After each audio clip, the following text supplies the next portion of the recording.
my pain in this styrofoam real quick. Excuse me. Don't look at me different after you hear this. Hey, it's Chrissy B, your friendly neighborhood journalist at Good Morning America. Happy New Year. Happy 2025. I'm so glad to see 2024 out the door. We have our first interview of the year. We brought back Macc Tiger. What's up with it? How you doing? What's Thank you for having me back. I appreciate it. Thank you for coming back. I Get appreciate you bringing it back. 25 in, right? And how was 2024? How did your 2024 end? Man, it ended good, man. I had all smiles. My baby got everything she wanted. I'm blessed, man. I'm blessed. Well, I'm glad to see you back on the show. I have so many questions for you. First off, y'all don't know this, but anyone that came on the show either in the past last year or in the past 5 or 6 years that I've been doing it, last year before the year ended, I had everybody submit like kind of what would you call it? You remember whenever I asked you what was your experience coming on Hood Morning? Mm-hmm. And so I basically was asking everybody kind of what they want to see from the show moving forward, how they felt like their experience was on the show. And I do remember you said, and I wrote it down too, but you were basically saying that I didn't really dive deep into your personal stuff. And a lot of people say the opposite. They think I'm too nosy. So you wanted me to dive deeper into it. So that's why I actually brought you back. So this one is a little bit, we're going to get to know Macc. We already know that you're an artist. We know that you're a model. We know that you're a father, but we're going to get to know this episode exactly where all of it came. Mm-hmm. And so be open, be transparent, do your thizzle. I'm gonna ask you a couple of questions first, and then we'll take it from there. Right. So my first question's got to do with your name, because I don't think I've ever asked you this before. So Macc Tiger, break that down for us. What was the motivation of your name? Where did it come from? Tiger is a name given to me from the family, from my father. And Macc is an acronym for Master at Collective Conversation. So when I get to speak, I'm okay. So slow that down, because our listeners be listening slow. Master at Collective Conversation. Mm-hmm. So when I speak, I'm gonna collect your attention. Mm-hmm. Kind of like having a good gift to gab. Okay. So Tiger, because the family gave you that. The Macc part, because you talk a lot. Nah, I got a good mouthpiece. Potato. Yeah. You talk a lot and you're good at it. Yeah. Alrighty, so that's cool. So a lot of artists, it's like as their artistry evolves, their name evolves. Do you see yourself changing your name anytime soon, or is Macc Tiger here to stay? Macc Tiger here to stay. I carry the alias Freshman OG. Because I'm grown and mature. See, but I still listen, because I've been wanting to ask you about that since last year. I'm like, what the fuck is an old ass freshman? Is he saying he flunked? Like, what is a freshman OG? Nah, I'm young, but I'm wise. My experience and what I've been through made me an OG, but I don't look like I'm an OG. Okay, so you don't look like what you've been through. Mm-hmm. You don't look like your experience. Okay, I can kind of relate to that. I just turned 40, so I can relate to that for real. Big 4-0. Big 4-0. So, January 31st, let's talk about your project that you're going to be releasing, and then we'll segue into exactly what we're talking about there. I got an EP coming out on January the 31st entitled Late Night Early Mornings. I got a feature from Lil Tootie Bangs. He's from Modesto, California. Also a feature from Off the Chain from North Dallas, Texas. And it's a hot game spitting, bar for bar, street material type of EP.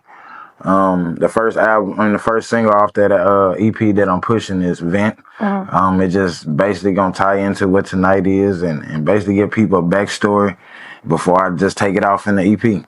I listened to that song like 10 minutes ago, and I'm still trying to recover a little bit, y'all, so give me a moment. That song is heavy, and we are definitely going to talk about all of that as we do go into the interview, because I feel like that, that was the reason for a lot of your artistry. So outside of music, before we do get into the Vent and we get into the backstory, talking about the modeling and whatnot, because I did actually have somebody inbox me, and they was asking questions like, where do you model? Where did that come from? Yada, yada, yada. So tell your viewers where that came from. Where did modeling come from? Was it an accident? Did you kind of just... Modeling was an accident. It was really, really inspiration from somebody saying I can't. So... What's your sign? A Scorpio. Yep. They said you couldn't, so you did. I have a What's wrong with 17-year-old. Nothing. I have a 17-year-old Scorpio, Okay. and anything I ever told him that he shouldn't do or couldn't do, he did. So I see that. I see that. So you just chose modeling just because somebody said that you couldn't do it, And it actually then opened up more doors than music. and that's what Even I was now, going to I ask won you. awards and plaques and trophies for music. Modeling opened the door for me to have my first out of state show where I'm doing actual modeling and performing. And congratulations on that. And where are you going? I saw it. Atlanta. Let everybody know. Hey, pop your shit. Pop your February shit. 22nd, baby. See, February is a big month. February is a big month. I think I'll be in Cali for stuff in February. I'm not sure yet. I think we're going to Cali though. I'm trying to work out little plans now for South by Southwest so I can keep the ball rolling. As you should. On this national tour. I'm And trying to do for myself. even with that, have you have you reached out to people to be like, you are a model, so you could be a brand ambassador, rock some people's stuff. I haven't. No, I haven't, but I should be. You definitely should. Because I can wear anything from loafers and suits to J's and sweats. So. What's your style though? What is your personal favorite, or do you just like to mix it up? I like to mix it up, but as I got older now, I like to put that shit on with some buttons and some loafers. Say I'm a sweatpants, joggers girl, just normally, but like I don't know, something about turning 40. It's like I want to put that shit on. Like I want to put that shit on for no reason. I be in the room like this really go together. But I have a real big passion for fashion, so it's like exactly like what you said. Like the things that we do, the networking and whatnot. That's actually opened doors outside of Dallas for me to be able to do that in different places. Like a lot of people want us to come back and do like fashion shows and interviews in California and this and that. So yeah, it's like this. Last year was practice. This year I'm gonna do that shit for real. So I need to dress the part and really put myself out there. I actually wanted to have a cigar and heels party for my birthday in October this year, so I want to try to plan for that. So, I'm an so everybody can be in attendance. Put that shit on, You know I'm an event coordinator though. So Okay. Set that shit up. Alrighty, so let's go ahead and move on a little bit. We went ahead and talked about your modeling. We talked about where the name came from. We're gonna dive deep into this vent. The single vent. So go ahead and let everybody know exactly what you're talking about in that song. I'm touching everything from being in foster care to losing my father to being a single parent to being molested to seeing my sister being raped, losing best friends, being shot. Just everything in a song. Just let me vent. Let me just tell you where I came from and how I am today. From where I came from. And like I said, that song's super emotional. I actually was taking notes while I was listening to it, and there was a couple of lines that kind of stood out, and then so it made me have questions. So one of the lines that you say is this that pain that surgery can't fix? So would you say that a lot of stuff that you went through growing up, you're still dealing with to this day? Yeah, of course it's gonna have effect, even if you face it and understand your trauma, you still gonna have to deal with it. I mean, it's embedded in your brain, so sometimes something's gonna trigger it. So, and being a black man in America, in Dallas, how hard or easy is it to vent? And what I mean by that, I'm about to specify, because as females, we cry, and some of us, some people listen, some people don't, but there's more. As a female, I can honestly say that there's more openness to a female being like, this is what I got going on, and and everybody's like, oh my God. Like, it's either they're going to provide answers or something. I'm not a man, so I can't answer that. So, but do men have that same outlet? Is there somebody that you could just be like, man? Yeah, I got maybe like three partners. Shout out Howard, shout out Chi-Town, shout out Off the Chain. Yeah, when a dude going through some shit, yeah, they can be the ones I can call on. It's good. So you have a support system. Yeah. And so does that make talking about things a lot easier, or? Yeah, it does, because I'm not the type that I always want to hear it that I'm right about something. I got partners that, hey man, you were wrong. You this and this and that. So I appreciate that, because that's the only thing that's gonna make you better. If you can accept, first of all, take accountability and accept where you wrong at, and then try to fix it. And then next time it won't be that same situation because you learned. Instead of being trying to shut down, don't want to hear it, and having friends that say yes, you was right all the time, that's not gonna help you grow. And it's not a friend. You gonna approach the situation the same way and probably have a different outcome, a worse outcome. Right. Because you haven't learned. So friends that hold you accountable and people that tell the truth to you when you're going through that time. That's what helps. Okay. So another line in the song, and I'm pretty sure that it's to females, so we're going to address that. It's like, you don't want no hug, you don't want no kiss, you just want it to make it make sense. Or I'm paraphrasing. When I say I don't want no hug or no kiss, I'm saying like sometimes I don't want to be touched. I don't want you to hold me. Coochie don't solve everything when folks is going through stuff. It don't. And I said this and it might sound crazy or might sound weird or whatever, but when a man that has cheated on his woman, cheated with somebody, it not necessarily means that he was cheating just to have sex with her. He was cheating maybe because she was a little piece where he can come in from hard days of being a black man and just lay his head on her lap and she just listen to him tell how his day went. Vice versa, he going home to this other female that's nagging, complaining about this and this and that. So it's not no peace. Right. So like basically you go where your piece is and whatnot. It's not always about, I guess, coochie. Sometimes it's about where the piece is or where you feel where you feel like you're being heard. I guess that's something to listen to, y'all. That's something to listen to.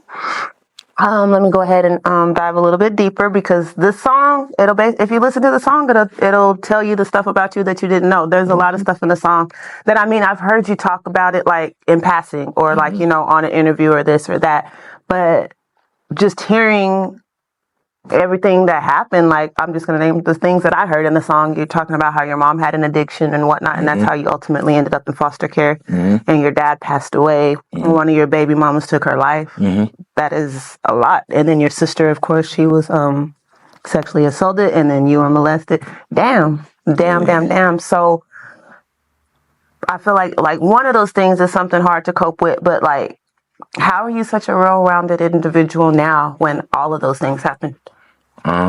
Being able to vent about it, holding it in, I think what makes you explode, and being able to talk about it, and then at the same time being able to put it in music was hard.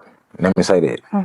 I just been openly about it maybe like 5-6 years ago, and just being open about it now that I put my life in my music, I thought that now it's time, or I'm strong enough to where I can get behind a mic and actually say it, and make it a nice song. And how is that helping you heal personally? It's good to listen to, but I didn't understood. I faced it. It be triggers and stuff like birthdays and stuff like that. But at the same time, I don't let it affect me to where it harm me or nothing. I understand it. Right. I understand where I came from. And I know a lot of artists have gone through a lot of things, and you hear it in their music, and it's a little bit different. It's like, I take all these pills because of boom, or I do this because of boom. What kept you from crashing out, from having all of this? I know venting because you have your adult friends, but growing, like whenever you were younger, going through it in real world time, what kept you from crashing out? I had athletic talent, and I had people like Donald Clark. Shout out Donald Clark out of Fort Worth. He got one of the best summer track teams in the United States, Jamaican Flyers. I was the first boy sprinter back in 2000, maybe like 2002, to be for his team. So I started the male group.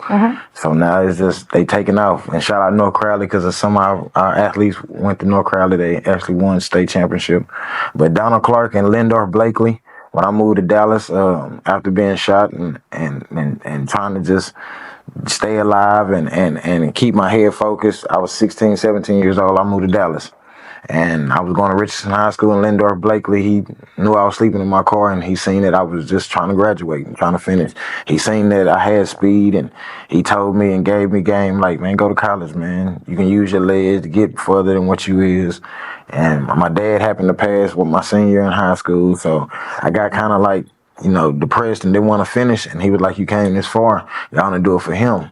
But it's like I'm doing it for a man that I don't even know I was taking from him. But I guess it gave me motivation because I looked just like him. So when I went around and met my family, the first thing they say, oh, you look like Junior. You look like Junior. So I guess them saying it so much gave me like it was like, I guess, yeah, it felt like now I got the key or something like that, or I don't know. I get it. Yeah, so like he passed the torch to you. yeah, pass the torch to me. That's the words. So I had to finish high school, finish college, something that nobody in my family ever did. Don't go to the pen, something that nobody in my family ever did. You broke generational curses. Don't have no CPS cases. Broke all of those curses. So I just used where I came from because I didn't want my seeds to go through what I went through. So. And speaking of your children, so exactly what you said, like your life was kind of messed up from jump, and so how does that affect your parenting? Tell us a little bit, or a lot of it, because he's one of the only single fathers like that has his baby 24/7. Like he is the parent. Like, so tell us exactly about that. Like, you don't see a lot of daddies that they daddy 24/7. No matter what, we got events, little baby there with us and stuff like that. For like our appropriate events, of course. Man, it just, like I said, as passing the torch. I got to do something that my dad didn't do, and then he didn't get to have his kids and raise them. So breaking that curse, that's more motivation. So it made me straighten up a little bit. I ain't saying I'm perfect, but it made me straighten up a little bit. It made me more ambitious to be better and to have better things and to be a better person for my seeds. So growing up, going through all of that, I had a lot of anger. I'm always fighting. You see broken hands, broken wrists now. I just love to fight. So I had a lot of anger. So having daughters, yeah, they bring more passive out of you. You let niggas slide on different stuff. God knew what you needed. So yeah, he knew what I wanted. So he gave me what I needed to get where I wanted to be. I like that. I got nothing but sons, and so I definitely get exactly what you're saying. It's like for me, my story is not exactly like yours, but it's like the same thing. God knew what was gonna make me go hard, and it was like I had sons, and it was like we can't go out like any of the men like I knew or this or that, and it's like I got to implant stuff in them. I got to act a certain way because I've got boys, and I don't want them looking at me and I'm not being an example that I should be. Like, it's not no shade or nothing, but there's certain things that I just don't do because of the fact that I have sons. And it doesn't mean that I'm judging anybody else that does it. It just means that for me, I know that I gotta tighten up because some people you can't compare your standards to somebody else's standards might be different. Exactly. And it's like I got less of her because she do that. Exactly. It's like no shade to you. You do you live your life, you do however you do. But it's like when I'm asked, how come you don't do this or how come you don't go here? It's like I got sons in there. And that's the best reason. I know it. Okay, I feel that. That should be the next rebuttal from them. Okay, I feel that. I understand. Instead of why. Yeah. Your kids should be the reason why you change. Period. Exactly. And so just keeping in that same vein with your daughter, with me, your girl dad. So does that affect? What exactly does that affect? Like, does that affect like the caliber of women you date or bring around them, or how you move and everything? Because it does. Different. Like she ain't met no friends or nothing. So, I just like she'll ask me when we go to Walmart why girls like certain women dress the way they dress because she don't see that. Besides maybe like if she see my music videos or something like that, but she understands. She's so smart. She sometimes get herself in trouble. She's so smart and understanding because she didn't live with me, so I don't sugarcoat. I tell it just like it is. Like she go to school and be telling the teacher, "Hey man, I ain't never went out of space and this and this and that." And Girl, shout out to hush. little lady, but go to sleep because it's late. But shout out, that's my little friend. I like little lady. But yeah, she just You keep it real with her. She don't. Yeah, I don't sugarcoat her. I tell her how it is, and I don't. This is entertainment, baby. This and this and this. And if she see it outside of the entertainment, she looking at why do women carry themselves like that? If that's not how the women that you have me around carry themselves. So, Would you say that the things that you went through, does it make you very, very protective of her? oh yeah. I'm protective of her and protective of me because I'm all she got. So I gotta stay good so she can stay good. So I'm very protective. Yeah. I like that. And she's still young, so I'm pretty sure she does it. 8 years old, just turned 8. Yeah, she's super. Happy birthday! I gotta do her hair again. I gotta have her back over so we could do her hair and have girls' day. Yeah, that'd be nice. Yes, sir. So let's go ahead and move on because I got so many questions for you today. Okay. So, with your teaching background and being how do you incorporate that into parenting? In school, you can't just whoop nobody else's kids. So it help you be able to communicate and talk to them. Yes. And actually tell them what they did wrong and how to make it and give them a resolution without being physical with them. Mm-hmm. So it helps you be able to talk better to your kids. And if you're able to talk better, you can communicate. I think that's a lot of things that I think that's what the main thing that's going on with the parenting and children now. They don't talk to their kids enough to know what's going on, to even know that there's guns and drugs in their own house with their kids. And that's definitely, and it's like we all came from 80s and 90s babies. We came from the era of getting your ass knocked the fuck out. Don't close no doors. You don't close. There be so many kids, doors closed, and all. Yeah. With the doors, I'll take these motherfuckers out the hinges. See, and yeah, but it's like there's so many. We grew up in that era where it was like it was a lot of physical before you spoke to your kids and things like that. And so, me and my sons, we always talk about that too. Like I'm not a parent that's like if that would have got you knocked out when you was little, but I do let my kids know there wasn't no way in hell that I would have been able to say that the way that you because my mom did pass away, but my kids fortunately they were able to know their granny, and so.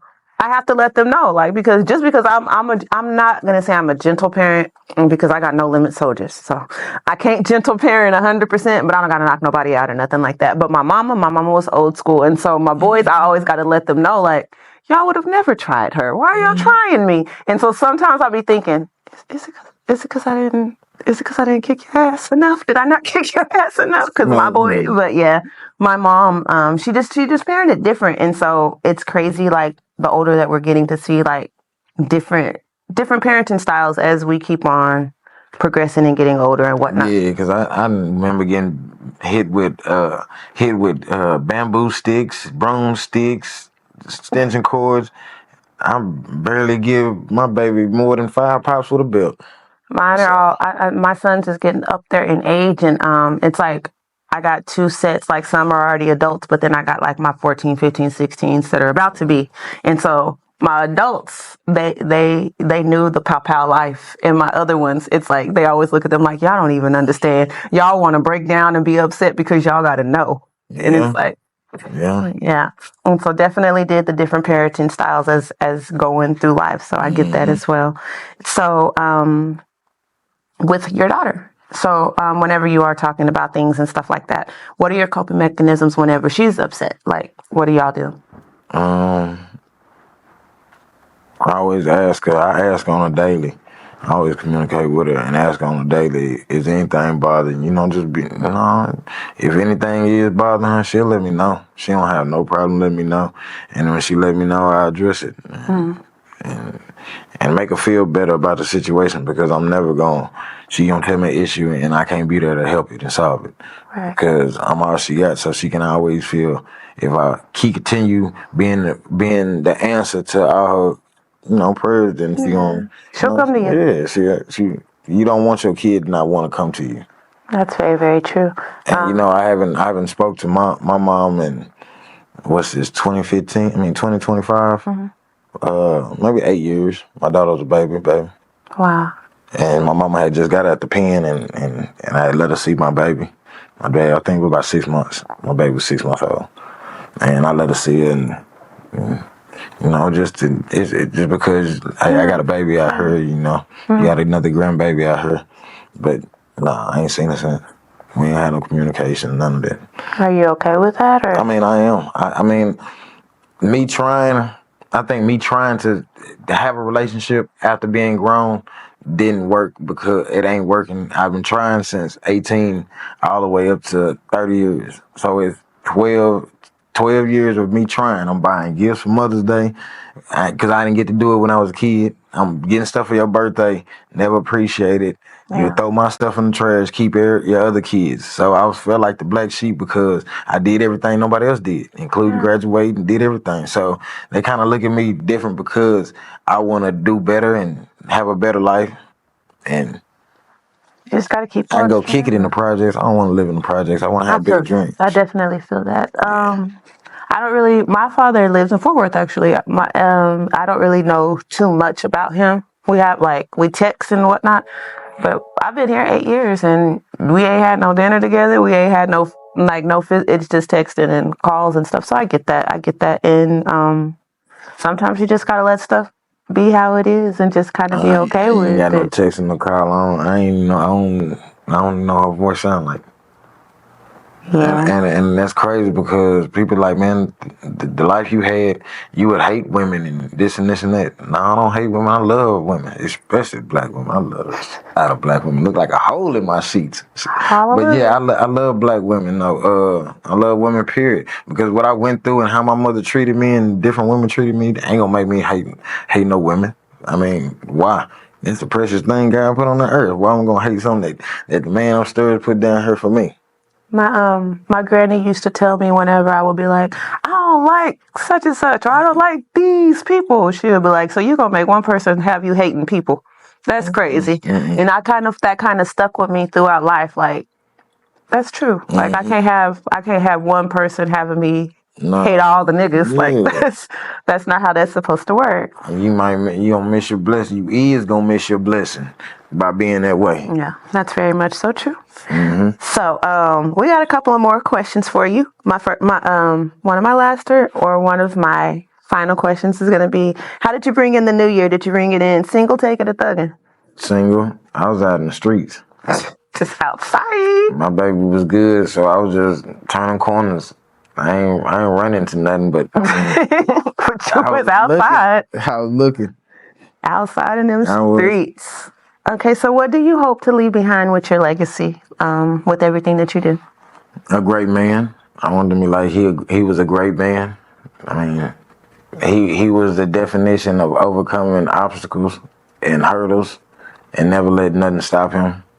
I want to be a model for any kid that's going through foster care, that's going through so much from being touched to being beaten to I want them to know that you can be great. I mean, it ain't because you go through a hard, you still have to have a strong mind frame. Right. Your situation ain't gonna define who you gonna be later on in life. You do that. That just give you motivation to be who you want to be. And if you want to be great, you're gonna be great. You gotta just have a mindset to do it.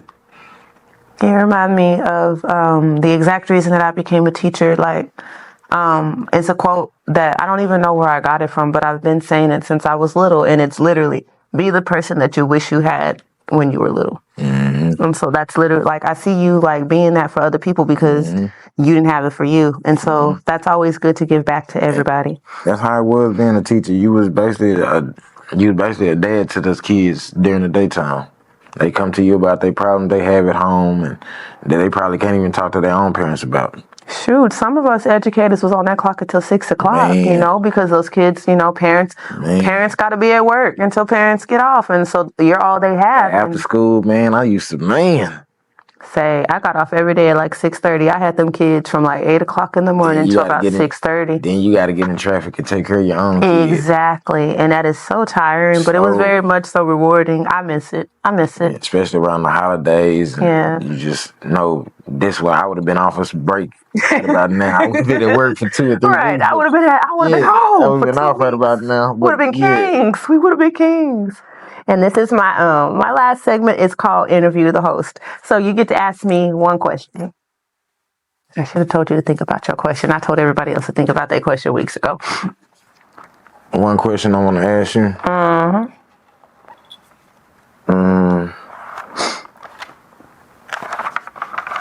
If you could define me with one word, what one word would that be? Anomaly. Or what? An anomaly. That's so sweet. It means puzzle. I would define him as a puzzle. Because whenever, like, had we not had this sit down and had I not known you, like, from previous discussions and whatnot, I would have not known that you went through any of this. You don't carry yourself like the things that you went through. You're not bleeding on the book every single day talking about how baby mamas ain't shit and this and that. You're not doing any of that. I get on there and talk about how single mothers keep going, man.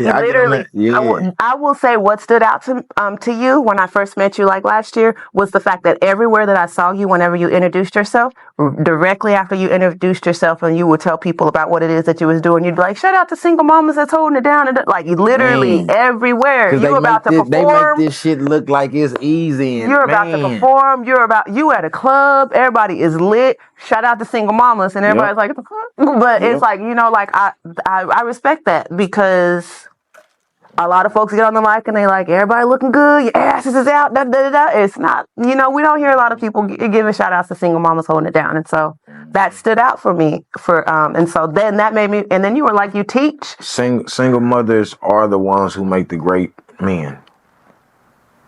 Single mothers are the ones who make the great men.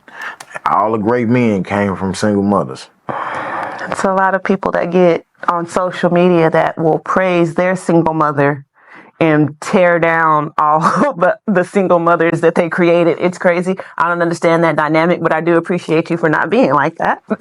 No, y'all make this look like it's walking the cake. Y'all have 5, 6, 7. This 8, shit is hard.com. And here I got one, and sometimes I'll be like, man. No. And I have to think, man, I'm all she got. But you make it look good too. You make it look good. You make fatherhood look really, really good. Man, just because I want to. I want to have what I didn't have. And I say she's got a really amazing father for that, because there's a lot of dads that didn't have a dad out here making kids that ain't gonna have no dad. And it's like, why would you put somebody through what you went through, knowing exactly how that made you grow up feeling? It's crazy, but that's life. Some of these men are selfish. So we're just going to go ahead and close it up. So go ahead and let everybody know where they can find your project at, when it's dropping, where's your next show, all of that. It's going to be on all platforms, all streaming platforms, wherever you stream, Spotify, Music, Apple Music, YouTube, wherever it's going to be there. Late night, early mornings, January 31st, hard-ass EP. Next time I'll be on stage, it'll be in Atlanta. Hopefully, if not, then it'll be a surprise and a special appearance for me to jump on stage before then. But before then, I'm going to Atlanta. Atlanta.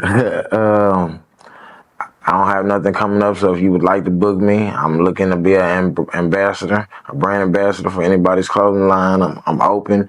Let's work. Let's network. I'm looking for more words I'm looking for more roles for acting. I just landed 2, so I'm looking for more. So I'm trying to step into another lane. My bro has a lot of movies coming out, so I actually hit him up on your behalf. Why haven't you? Because I didn't know that you was trying. No. I'm saying that should have been the question I asked. Why haven't you did any acting and you're naturally funny? This ain't about me. I'm just Some people are funny. Some people are funny because of the script and they're not naturally funny, which makes them not just really funny. But you're naturally funny. Like you'll just say a lot of just just stuff, just random or just easy that be funny and then like no effort. You don't have no effort to your natural funny. I appreciate that. I'm effortlessly funny. I'm gonna add that to the resume. I'm adding it. I'm adding that now. But you know what? I did want to do stand up, but my fear of doing stand up is being funny until it's time to be funny, and then everybody's like, "Say something funny," and I can't. Man, the first thing you do is start roasting on somebody when you get on stage. You know, and that was what my go-to was going to be. If I couldn't say nothing funny, I was just going to start. Yeah. Everybody until funniness came. But thank you so much for being on our show. I appreciate you. My first interview was lit of 2025. Thank you for bringing something different. Thank you for being you, for being elegant, all of that good shit. Thank you for letting me open up and just vent. And thank you for opening up and venting. Y'all know where to find them. He already let you guys know. Y'all know where y'all catch me at. We're at the MTS Network. We do interviews every Thursday, so you can hit us up for an interview. We have a show called Chick Chat. If you're a female and you want to be a part of that, you can actually go on our pages, and there's a lot of information about that as well. Hood Morning America Chick Chat. Straight out of preschool, if you are an artist out there and you would like to help us create some music and books for children, I'm talking to you, but I'm looking at them. You guys can go ahead and hit me up because that project is actually already on the way. We actually already started recording all of our songs, and I'm in the process of making all the graphics for the books as well, and that'll be on YouTube. Bad on the graphics. Man, you cold. Thank you. That'll be on YouTube. That'll have its own YouTube channel as well, so you guys can just check in with all of that we got going on. I think that's all I have for today. I am Chrissy B, your friendly neighborhood journalist, and I am signing out. Peace. Sometimes a nigga just need to vent, you know? This that pain surgery can't fix. I'm at this mic with the spliff like, let me vent.